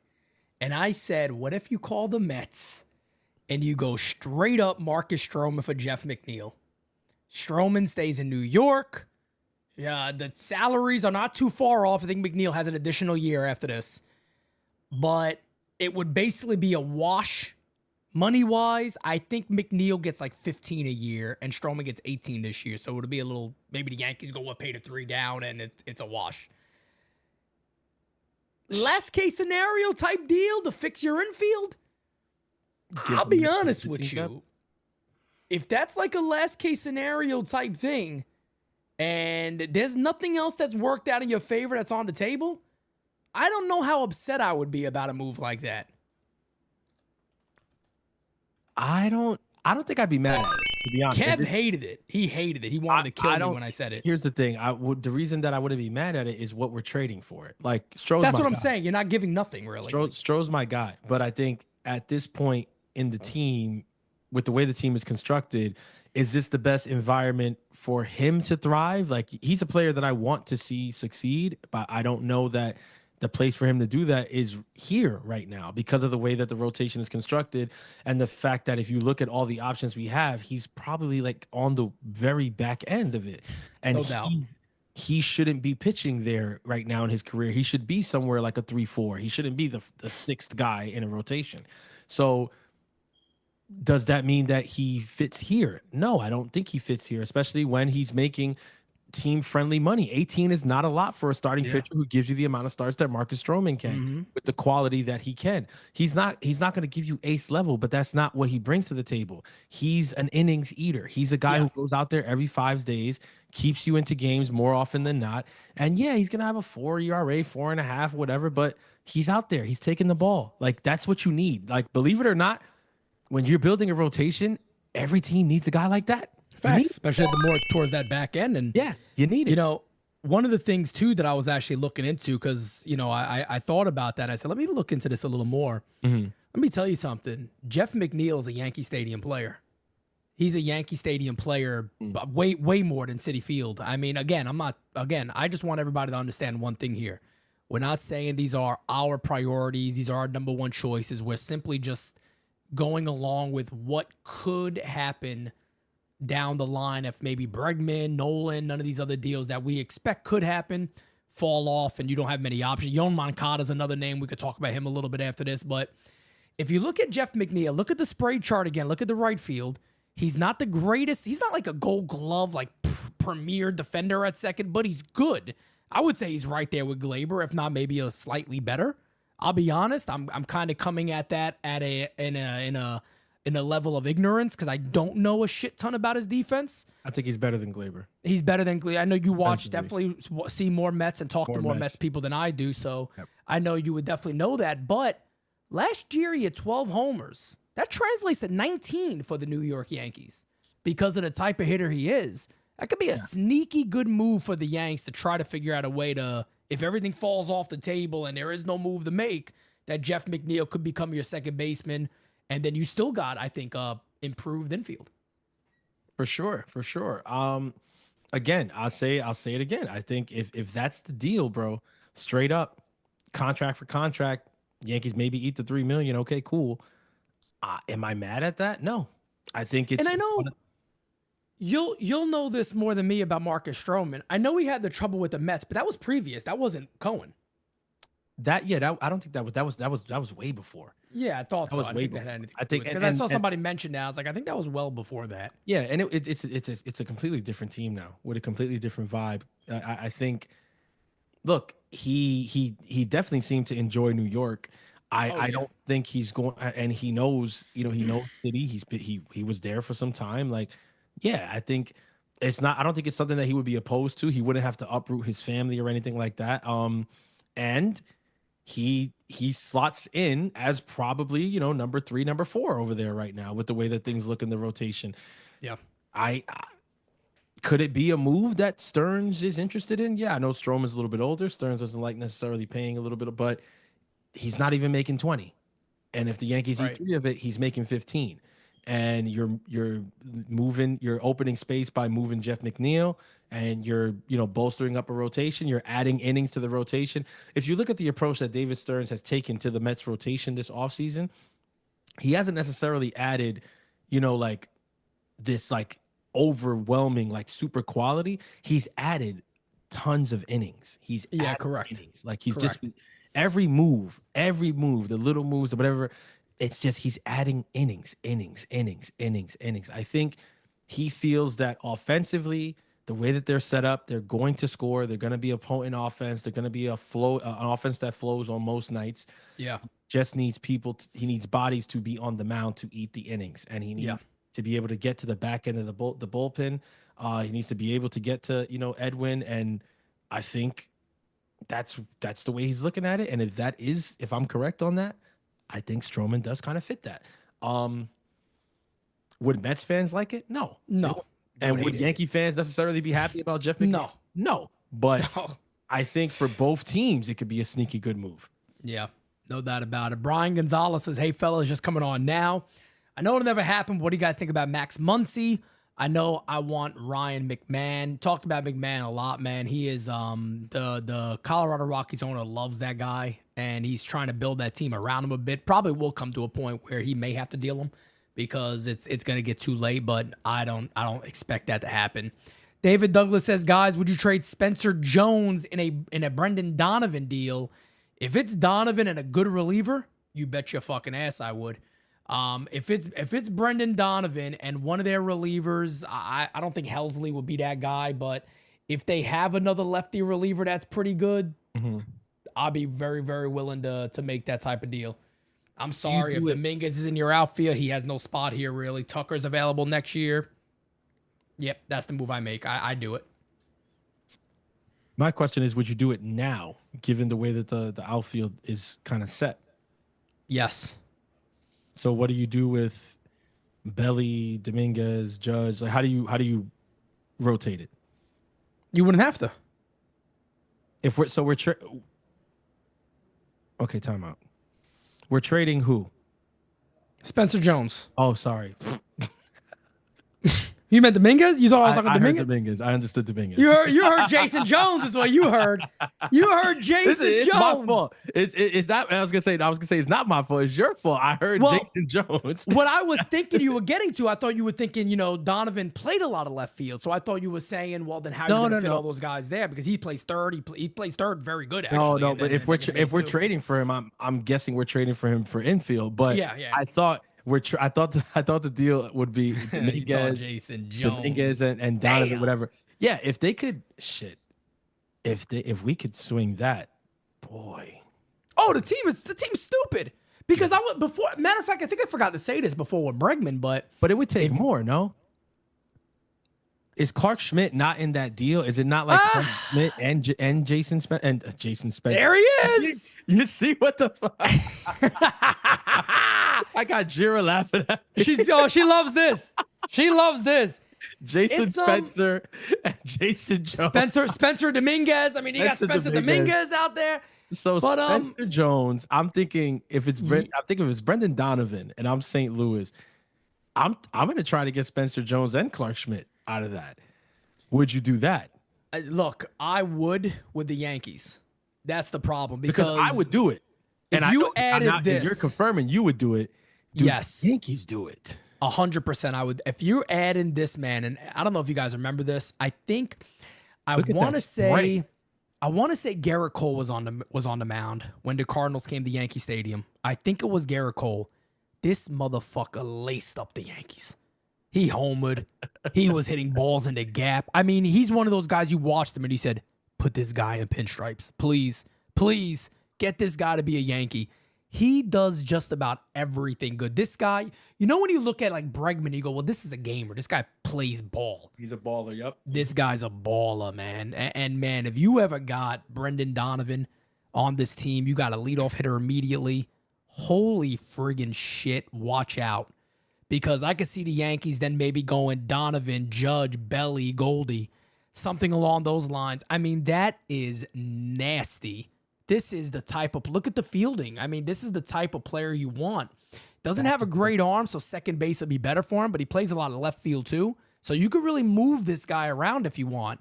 But I tell you what, if there is a deal on the table for somebody like him, shit, figure out a way for me to get him because I'd be all over that. Tim also adds in Phillies trading Bohm. You think that's still a thing? I don't think for the Yankees, no. I don't see them swinging a deal like that. Yeah, I don't know if that's a Yankee. But Brendan Donovan, bro, I mean, I don't know what other relievers. I don't know if Halsey would have to be in that deal, but I don't think they would do it. But wow, man, I mean, that is a lot. But if you can get him, I think they got a couple of lefty relievers. But if you can do that and add somebody in there, man, Brendan Donovan on this club would be friggin' phenomenal, man. I mean, that type of lineup. And again, I'm more of a fan of Judge being third. But if you had to go Donovan, Judge, Belly, Goldy, G, Jazz, I mean, that's a lineup right there. Friggin' solid, balanced lineup, man, to be excited about. Robert, appreciate you, brother. Thank you so much. Now that's an A+ offseason. That's an A+ offseason. If I ever that's one of those offseasons where we talked about, like when I challenged Brian Cashman, I'd have to give him all the flowers and be like, hey, oh hell yeah. Brother, what do you say at that great point? fucking job. You can't say shit. I mean, you just lost Soto, and look how you made the team better. You made him better. If it's literally Belly, Goldschmidt, Donovan, Freed, Williams, Fernando Cruz, like, bro, that is wild. That's A++. That's the kind of creativity that we dream about. Yeah. Then again, it would take it takes a little more than even just creativity because I mean you got to think about it from St. Louis point of view, and it's like, okay, what incentive do they have to trade a guy like Donovan right now? I don't know. Where's yeah, it's interesting too, right? Because they got Gorman, and I know Gorman could play second, he could play third base, he could probably play first base too if they needed him to. They might even be switching him over there. I don't know. But this is the fun part of when we talk about Yankee baseball in the offseason and getting closer and closer to 2025. You start looking forward to spring training and things like that. Yeah. And because now, like I said before, man, you got the final piece, right? You got the final pieces starting to come together. You look at the current lineup, and it's like Francis said before, man, you start to look at that number 9 hitter, and you go, that's second base. I wonder who is going to be the number 9 hitter. Who is going to be that leadoff hitter? I saw somebody put a lineup yesterday. They had Bregman in there, but they had Anthony Volpe leading off. I'm like, what are you thinking? I'm like, what are you thinking? Like, Alex Bregman would be the leadoff hitter. I mean, he'd be a phenomenal leadoff hitter for the Yankees. So this is the fun stuff that we have a chance to talk about and dream about because, you know, we don't always get what we want. We got it last year when it came to Juan Soto, and it came out of nowhere, and everybody was over the roof excited about it. And, you know, this year, we might have that opportunity again with maybe a deal that comes out of nowhere. And for a third baseman or a second baseman, and then maybe Roki too. I mean, you never know what could happen here. I mean, these are the fun things to dream of. I'm telling you, Roki signing with the Yankees would break the internet. I'd have hit like crack. No, it literally, it would break the internet for a week. People would be in shambles. Like the league would be like shocked because nobody, I promise you, nobody, nowhere has this guy going to the Yankees. Even though even with the fact that he met with us the same day he met with the Mets, all that, people know it. They don't care. Yep. Everybody is so convinced that he's on the West Coast and that's it. Like that's where he's going and that's what's going to happen. And yeah, I get it because I'm kind of the belief that I'm going to have to see him sign with the East Coast team before I believe that he's going to do it. But boy, I'm telling you, man, if I told you that I wasn't praying for it, I'd be lying. I'd be lying. Because that right there, that's the kind of redemption that you only dream about, man. Oh, yes, I'll be insane. Yes, I mean, you lost Juan Soto. Man. You lost Juan Soto, but getting a Roki Sasaki, the kid is 25, right? Younger than that. I think he's 20. Yeah, I think he's Yamamoto was 25. Yeah, he's younger than 25. I think he's maybe 24. He's young. He's very, very young. Roki Sasaki, right? Yeah, he's 23. dude. He's 23. talking Because about- if he was 25, he would have waited to the 26 so he could just be posted. The team would never would have. Exactly. They would have figured out something. They would have paid him Yeah. a shit ton of money this year or something to keep him around. Bro, So they get their posting fee. They're not even gonna get a posting fee. you grab a 23-year-old starter with that kind of upside, with that kind of talent coming in from day one, and you're adding him to a rotation that already features Garrett Cole and Max Fried, bro. Come on, bro. Come on. Yep. Like that. But again, this is one of those things, like, it's not up to the Yankees. Like it's not up to, it's like we And it's up to Roki. On this one, he don't even have to. He don't have. He literally. If you put on a video game, he could choose his team. That's where he is. He gets to choose his team because it's not a free agent contract. No, He and just this chooses where he is plays. one of the purest contract situations. Like we don't see this as often in baseball anymore. You never. When a guy hits free agency, there's a lot of other things that go involved now, like the teams that have the need, the teams that have the money, the geography where people want to play.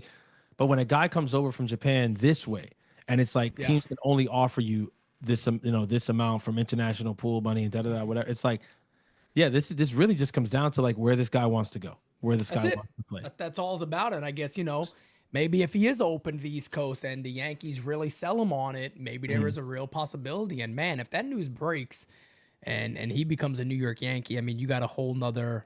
I feel like you'll have another offseason because the Yankees would, in my opinion, almost certainly, put out feelers and flyers on, Clark Schmidt, on Louis Heel, and figure out number 2, the sequel. That's what it will feel like. It would literally feel like correct.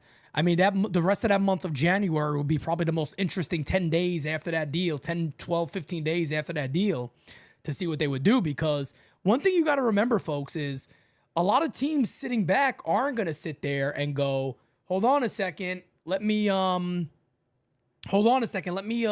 to keep these guys. I like the team I have now. But if teams start calling around and they go, holy shit, they got a young ace that's available that we could put at the top of our rotation or second or third in there. And they're looking for a second or third baseman and shit, maybe we can make this player available. You know what I mean?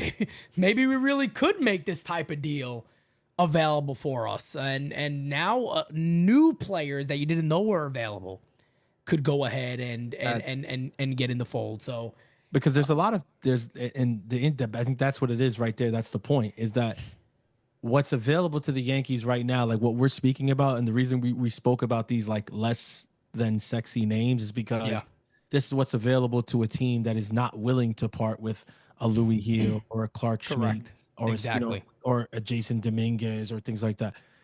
You end up landing a guy like Roki Sasaki, and it completely shifts everything. Now all of a sudden, Louis Heel is available. Yep. Clark Schmidt is available. Yep. Spencer Jones and Dominguez are available. Correct. You might say, how does signing a pitcher make Dominguez available? Well, you're not just signing a pitcher, you're signing another ace. You have a rotation that features 3 aces now. And Francis, on top of that, you wouldn't also have to limit your choices to second or third base. No. You could then say, well, Dominguez is in play. Correct. Yeah. Exactly. You truly never know what would happen if that's the case. Go Up Academy says the Yankees aren't trading their ace. Nobody said the Yankees are going to trade Garrett Cole, by the way. Nobody ever said that. Mm-mm. And if you're saying that because Louis Heal's he's not the ace. Louis Heal's not the ace. I love Louis Heel. Pete said trading a possible. What people I think kind of miss is that yes, while on the Yankees, Louis Heel slots in to be the number 3 or number 4, starter, best starter on the team. He can be an ace on, I would say, 10 teams in Major League Baseball right now. Correct. Easily. Like with the stuff that he has, what he brings to the table, yes, there are 10 teams where you put Louis Heel there right now, and he's the best pitcher on the team. So that's what Pete is saying when he says trading a young ace. Like, he might not be the ace here, but it's because of the amount of depth that we have in the rotation. Correct. Make no mistake about it. He has ace type stuff. There's no arguing that. Yep. Doja Faye says, if Yanks add Roki or Burns, awesome number 1 rotation at MLB this offseason, better than 2009, in my opinion, A+. No doubt about that, man. It's extremely, extremely interesting. Would you entertain Burns, though, right now? Corbin, I mean, with the money that we already have invested into the rotation? I would, but probably honestly, no. Not at the, and I know people may say that's crazy, but not at the amount that he wants, because first of all, I think the Yankees could potentially utilize that in a better way.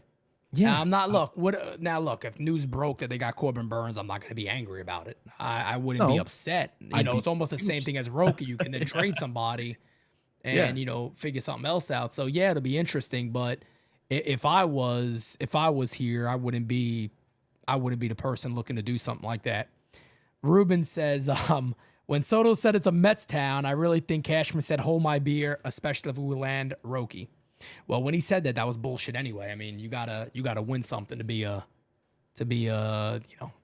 somebody in the town. The Mets haven't won since '86, so that's kind of tough. And I see this guy in this chat, Muted Growl, I believe he's a Mets fan, but he said that the Yankees are a very old team. The Yankees are not a very old team. I mean, again, if you're saying that, you don't know dick.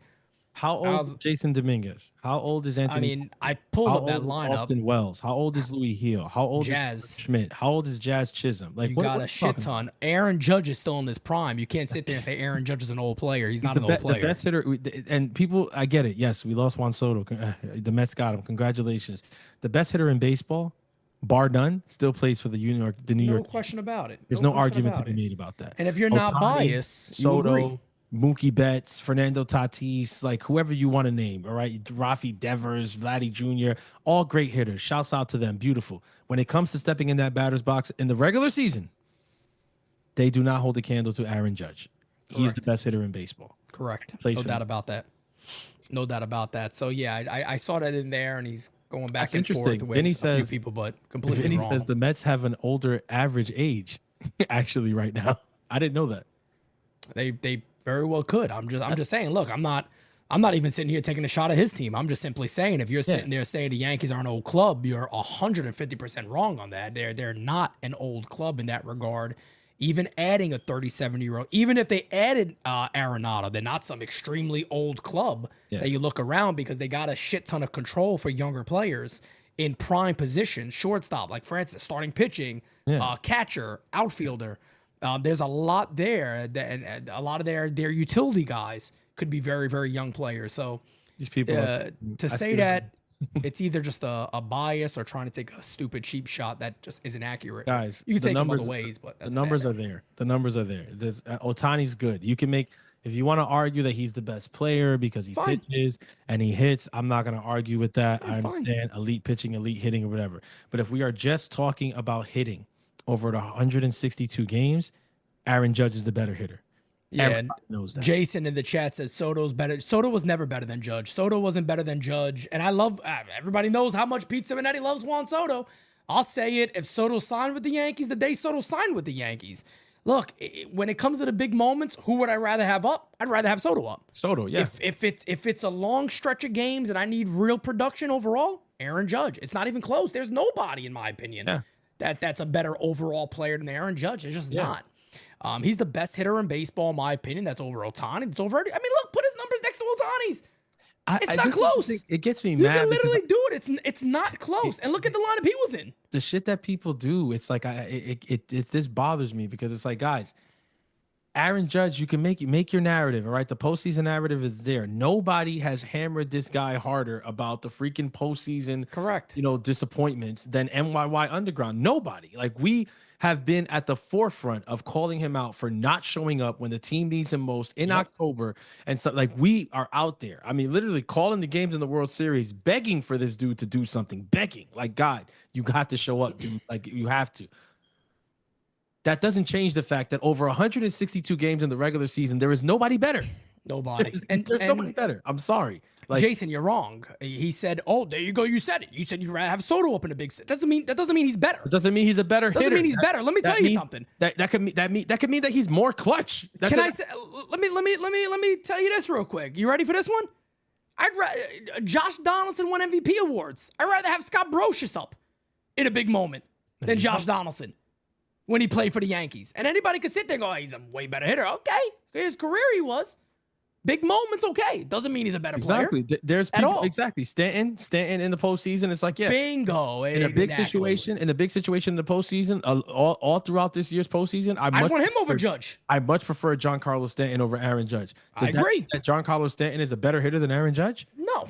You're talking about a guy who can not even close. bats in the 300s, who walks a shit ton and hits damn near 60 home runs. Like this is video game numbers. Like what I didn't think we would have to defend this today. It's insane. And on top of that, what Aaron Judge is, people don't get this. We've really never seen this in modern baseball, what Judge is doing without steroids. And I'm not getting down to think, I hate the guys who took. No, I think they're all Hall of Famers. I don't care anybody's. I'll argue that all day. Hey, I'm a big Barry Bonds, Mark McGwire. Facts. Me too, Sammy Sosa. All those guys are phenomenal. A-Rod, it's my fucking guy, bro. A-Rod, these guys are phenomenal. We're just simply saying it's a different thing to say in clutch moments. I'd rather this guy up. A-Rod might be one of the greatest right-handed hitters with or without steroids of all time. There's many times when in the postseason. I'd have anybody players. Up. He got pinch hit. Does that mean Raul Ibanez is a better player to them? But that if you go by this logic, that logic, dude, A-Rod, listen, I don't want to go into the whole that whole thing or whatever, but I mean, you saw people talking about, because with Juan Soto and the age and the contract, whatever. Listen, guys, if we lived in a different time and A-Rod came up in this time and A-Rod was a free agent at age 20, $1 billion. At age 26, with the way that he was producing, he would have blown Juan Soto's contract out of the water. It's not even close. And if you ever looked at the numbers for like the first 800 plus games, it's not even close. It's ridiculous. He's that fucking good. People forget how good he is. Ridiculous. The shit Barry Bonds. Look at what Barry Bonds did. Pittsburgh. I mean, this dude won several MVPs. Like this dude was already like one of the best. Already, like, bro, like. I get it. A lot of times we have this thing called recency bias, and it is what it is. But let's also relax. Juan Soto is generational, and nobody's taking. He's a phenomenal player. I love the guy. He's still to this day. He'll always be one of my favorite players in baseball by far. Yeah. It's not going to change. I mean, I'm not going to be as public with it because he's playing across. Correct. That's all. Exactly. Those are Faye says people shine in different moments. Yes, they do. And then our guy Vinny says Mets fans talk an awful lot for being the 5th best team in the NL forever. Little bro. Okay. Jira brought up a great point too. You do have to get to the postseason also, so people do got to remember that Aaron Judge, helps them get there. He's an aircraft carrier. Yeah, no doubt. So let's to there. Now, let's get see. them to the promised land. That remains to be seen. Muted growl. So now I got to call you out, and I think maybe you're a little slow, and maybe you're not understanding what we're saying here. These are straw man art. Nobody said Soto was better than A-Rod. Nobody said that. No. Nobody's saying that here. We're making an example of how good A-Rod was. We're not sitting here going that, oh my God, Soto sucks. Nobody's saying that. And then he also said, oh, you guys said I said Judge is bad. Nobody ever said you said Judge is bad. That was somebody completely different. So you're probably hard of hearing. No. You're probably a little bit hard of hearing is what I'm seeing here. Yeah. This is typically, what are you going to do? Poor guy. The point about I brought the point up about A-Rod. Talking about money, that's all. Right now, Juan Soto just signed the richest contract in baseball history, and with good reason. I understand it. But people have now allowed that to skew their view of Juan Soto, the player, and what he really is in reality. In reality, he is top 3 hitters in baseball, and that's my opinion. There are people who would argue and slot him lower than top 3. I agree. I put him at 3rd. I think that he is number 3. I think that's why I got him. Judge is the best hitter in baseball. I think that Shohei Ohtani is the 2nd best hitter in baseball. And I think that Juan Soto is right behind them. Here's the caveat, though. Muted growl and any other Mets fans in here that are getting triggered by this. Juan Soto is 26. Am I saying that Juan Soto is always going to be number 3? And Judge is always going to be number 1? Am I saying that there's not going to be a time where Juan Soto is number 1? No. Yeah. I very well believe that Juan Soto will be number 1 at some point along this contract. But that day is not today. And that's Jason, maybe you're a little hard of hearing too. He says Judge is a regular season hero. I think Francis literally said for 162 games, he's by far the best player in baseball. Nobody's sitting here saying Aaron Judge is the greatest postseason hitter of all time. We're literally saying he needs to prove it. We're literally sitting here saying we have to prove it. Yeah, Sal Chianetta, he says that's the argument that I said. People make this argument all the time. Number 3 could be Betts. Number 3 could be Acuna. Acuna's been injured a lot or whatever. Correct. Yeah. Make no mistake about it. When Acuna's healthy, he's phenomenal. He's a freaking monster, bro. I mean, Imagine that's the deal. If you bring postseason and stuff into it, now that changes the entire ranking, because now you got to look at a couple different guys. You got to look at Bryce Harper. You got to look at a lot of different guys if you start talking about all year round. Francis, can you imagine that? What? Yankees get Roki, Louis Heel, Jason Dominguez, and 2 others for Acuna.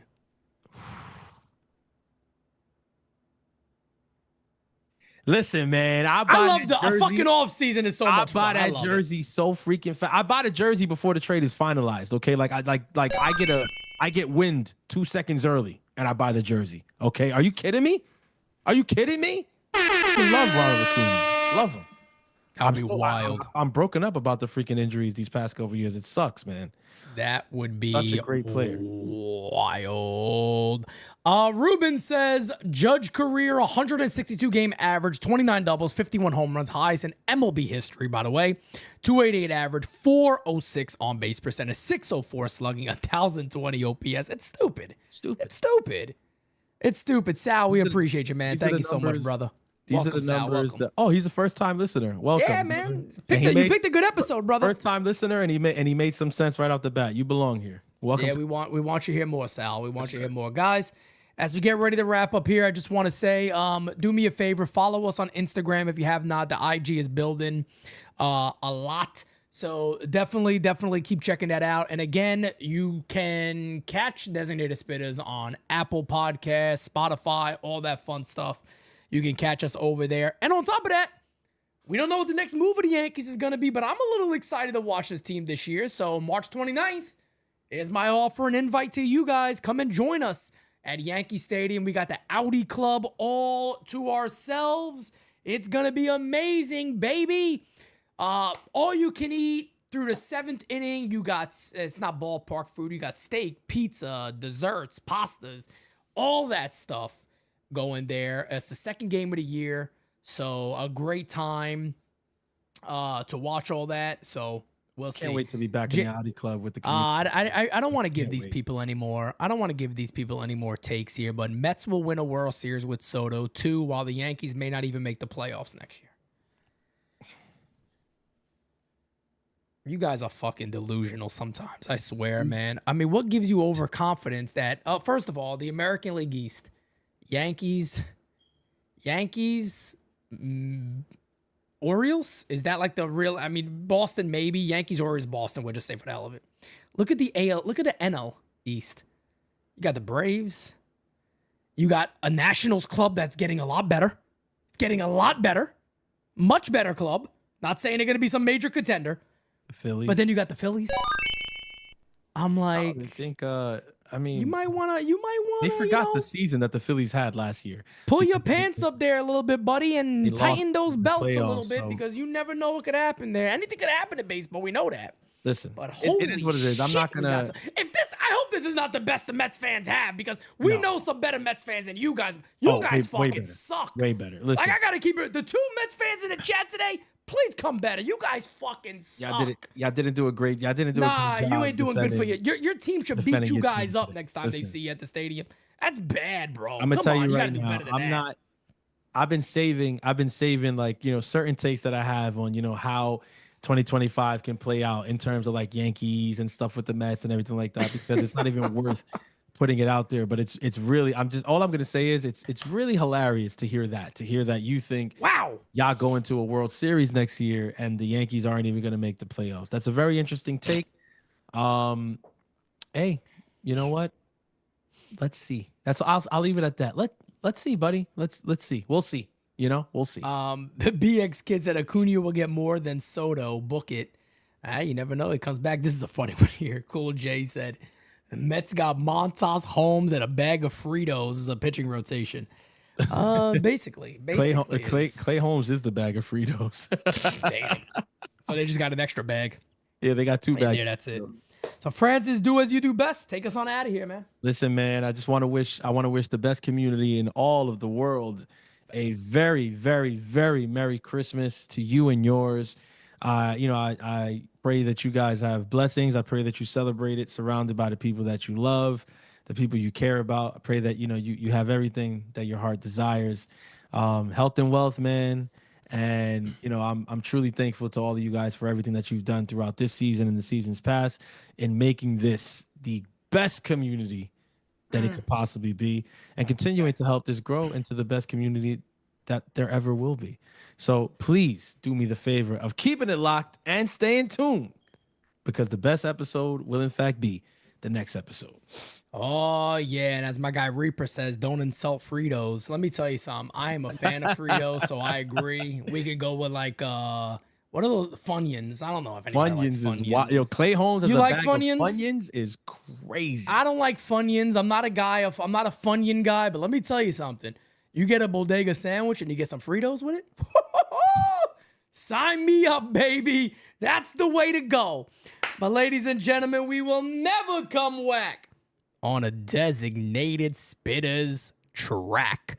Until next time, ladies and gentlemen, we are out of here. Peace, baby. Then watch me do it again. Tell 'em I can't take no loss. My team hold no L's, no. Aiming for the top, can't make it by myself. I ain't taking no loss. I ain't taking no loss. Look, I'ma always win. I ain't taking no loss. Look, I'ma always win. We already know that we the coldest. Watch me heat it up.